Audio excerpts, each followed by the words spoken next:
Welcome to No Man's Land, where the hordes are larger, the hearts are stronger, but I still make stupid mistakes. Oh shit.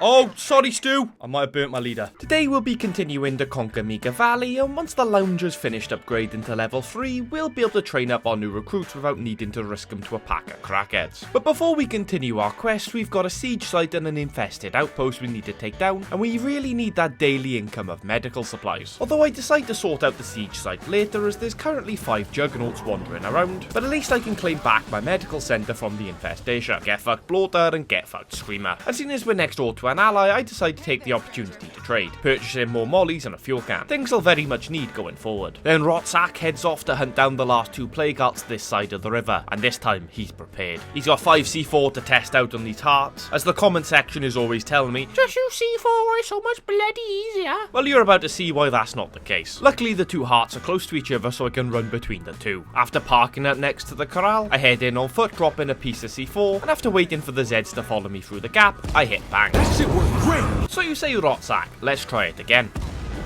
Still no sign of a phase, so let's try it again and again.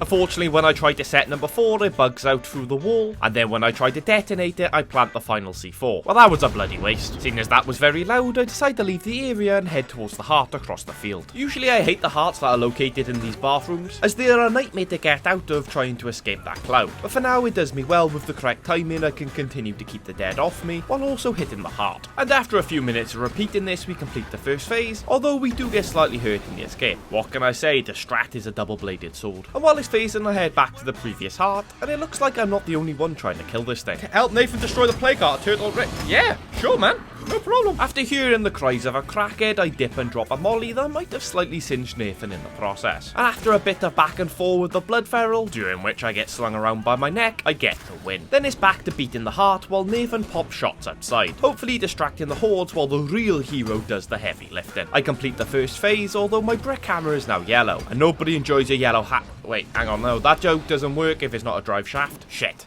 Back to the bathroom across the way, and even Nathan is a fantastic distraction, or the heart that's phasing is calling all the nearby hordes to it, leaving me completely alone, for the most part at least. But disaster strikes before I can complete the heart's second phase. Looks like I've been slapping it about too much. My weapon is now red raw. Everyone is constantly telling me in livestream chat, I use the brick hammer, is amazing. Fuck, that thing is made out of paper mache, for fuck's sake. So with no reliable way of taking out the hearts, it's time to escape. I'm sure Nathan's got this on his own though. Seeing as she's in the area, I decide to pay a visit to the Trumble trader to see if she has any good mods to help with my food production. However, 4 plague ferals have also followed me, and trying to take them down with my arse doesn't go as well as it usually does. I guess the pricks don't enjoy fine dining. I get ripped out by a plague Zed, thankfully before the car bursts into flames, but now I've got to avoid a juggernaut as well. But at least there's now only 1 more plague feral to worry about. Taking refuge on a bus doesn't work as intended, so I head in to save Alexa's cart the old-fashioned way. Oh god, no, I haven't got a weapon, what am I doing? I also haven't got any stamina. Leading the feral outside, I can take it out, but the trader is now fighting the juggernaut, so I figure it's time to leave. Very bloody carefully, may I add. I think it's fair to say things have escalated there. Heading back to base, I use up my final toolkit, use infection therapy to remove my partial infection, and use 2 medkits to get my health back in working order. Sadly, I'm once again out of stamina items, and I can't craft energy drinks because I lack a decent cook. But hey, that's a problem for later. I need to head back and take down those plague hearts we were just attacking, and this time I've got a proper heavy weapon, a caveman club. Before I left, I make everyone start watching training videos to improve their skills, and also start converting my excess food supplies into fuel. With our well-oiled machine curveball active, we're still earning 14 food a day,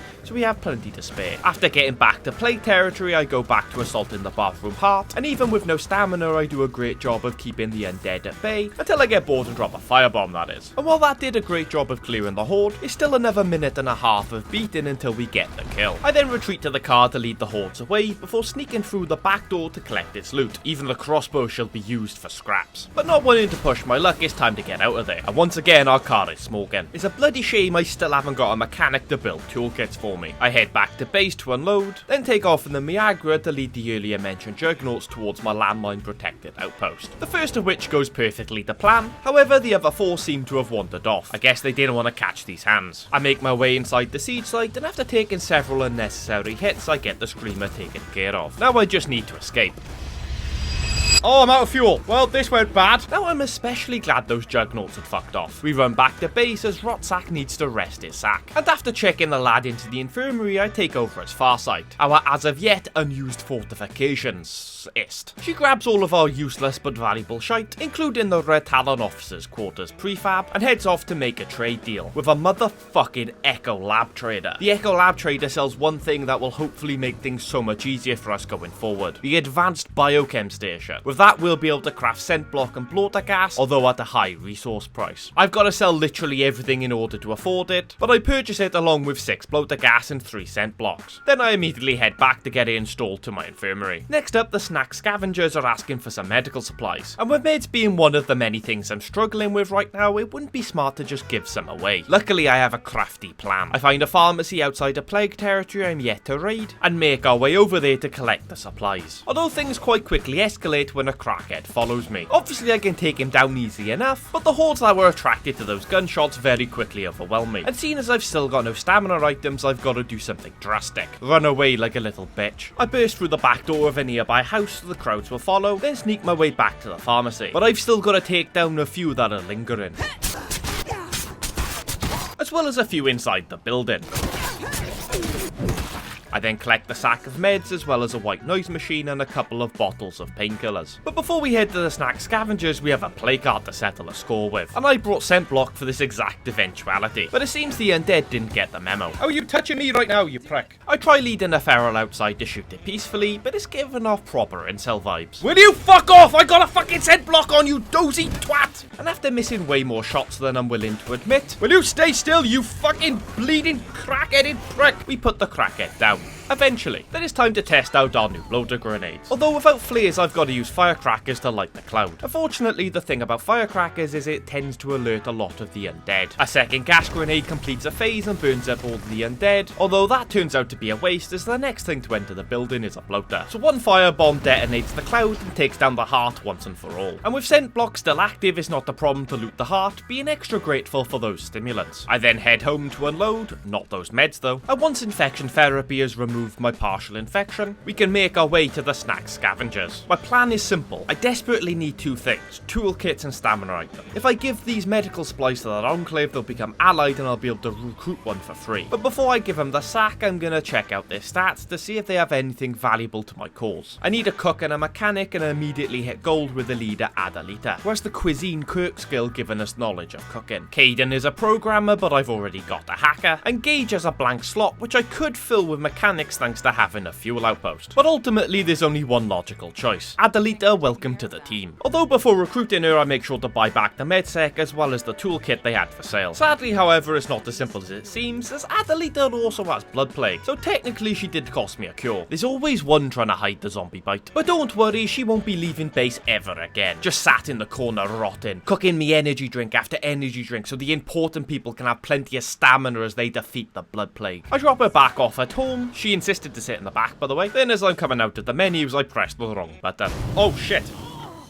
Oh, sorry Stu. I pressed the wrong button. I might have burnt my leader. We take over as Rose, whose aunt was a prepper. Their aunt's house is deep into plague territory, and usually I'd completely ignore this request. But seeing as we have 2 other things to do nearby, I decide to go for it. It seems Abram's corpse has reappeared, and I know he was stacked with goodies the last time we seen him. We also have the opportunity to set up a trade alliance with the Selective scavengers. But it's fair to say the mission doesn't get off to a good start when I realise Aunt Mary's house is now an infestation. Ferals and a Juggernaut, overall a terrible time. Especially as I only brought snacks with me to refuel my stamina, as I thought this was going to be a simple collection mission. How wrong could I have been? One feral falls, and after eating some fridge raiders, so does the second. But typically there's more than just the 2.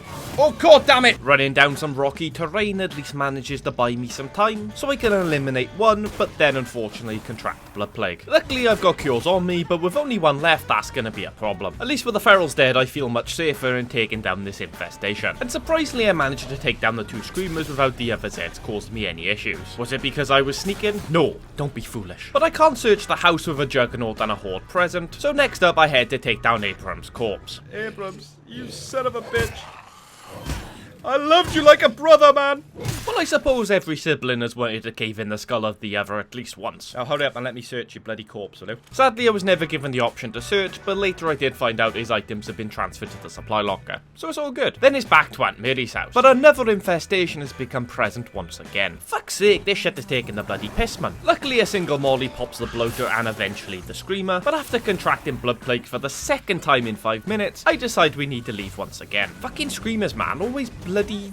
well, screaming. I speak to Heather, who's the leader of the Selective scavengers, but all she wants to trade is food. And I've got plenty of food, so reject their proposal. I wonder how they've got such a large surplus of food supplies. With that, I can once again head back to Aunt Mary's place, but sadly all I get is a crossbow and a bloody note. Think I'd have rathered the note, to be honest. Then as Rose has done such a good job, it's time to give her a rest, so we head back to base. Obviously, you've got to ignore the double plague infection, not collecting Abram's things, and failing to set up a trade alliance, and only coming back with a pissing crossbow. But other than that, championship performance. But maybe Rotsack will have better luck. The devoted defenders need building materials, and as I now only need a mechanic, things could once again work out for everyone. I put a waypoint on in the north as I'm looking for another medical outpost, and this one just so happens to be next to another Enclave who will hopefully be selling some building mats. I rock up and claim the outpost, then start to load up with the shit I don't need. Gratefully, the Enclave next door is selling building materials, and after a couple of trips back and forth, I can controversially drain all their influence with my redundant shite. So when it comes back to headed down south, I've got an extra 1,000 influence as well as those building materials. I give Michaela of the devoted defenders my sack. Not like that, you dirty-minded bastards. And once they've been drained of all of their influence, I recruit Michaela to the team thanks to her blank slot. And I can then teach her mechanics via the fueling station outpost. The cleaning up the nation team are now 7 strong. Although Adelita and Michaela will be staying at base permanently as their skills are simply too valuable to risk. Well, technically everybody's skills are too valuable to risk, but at least everyone else is a formidable fighter. A survivor near some farmlands needs my help. Unfortunately though, there's no survivors when I arrived. But I did get a bush axe and a shotgun off a corpse, so not all bad. But as I'm leaving, I notice the neighbouring folks are now demanding food. Demanding, you say? This is simply unacceptable. So I make my way immediately over there to see how demanding these bastards are. But it turns out, not so demanding. Actually quite polite. But even so, I brought this bloater grenade all this way, you're just gonna have to take it. I then stand there waiting patiently as the gas infiltrates their lungs. Shortly, they won't be able to breathe. They will learn their lesson about demanding food from the cleaning up the nation team. Oh wait, they survived. Well, alright then. Still not giving you food though. So with the rules of the Geneva Convention slightly bent, we head back and take over as our leader, Stuart. It's time to show these recruits how it's done. We cross the North Bridge over the river, I climb a tall ladder to have a little look. 3 play carts in the area, 2 of which being right next to each other. Perfect. Sliding into action, Stuart goes back to removing legs like a drunk driver. A quick 30 seconds later and all the undead are now completely immobilized. That means I'm perfectly safe to take down the play cart with my heavy weapon. Well, technically a bloater comes in before I complete a single phase, and using its cloud I drop a molly, then instantly takes the big bitch down. Okay, technically not instantly, but it goes down nonetheless. Now onto the play cart across the courtyard. Although first I've got to remove even more legs as a horde was wandering into the area. But with them once again immobilized, I can get down and dirty with a gigantic black sack. And I don't even get juices all over my pretty little face. Inevitably, crackheads come to die, and occasionally I've got to remove even more legs. But ultimately, the end goal is the same. Play cart down. At the moment, Stuart is the only one capable of pulling this off, but pretty soon another 4 members will have the ability. Then once I've stripped the area of its natural resources like I'm Victorian Britain, we start to make our way back home, where we have a visitor. This is Coin, and she's claiming to be the first person ever to have weaponized bloater gas. Yeah. Of course you were, love. But she promises to give us the last of her supply if we can take down 3 bloaters. And as it's easy work for a good reward, we get to it. 1, 2, 3. She then thanks me and we get an extra 4 grenades. Before Plague Feral comes out of nowhere, and well, let's just say I don't do anything about it. Well, that's unfortunate. But thanks for the bloater gas. I didn't realise it at the time, but karma was about to strike back with a vengeance.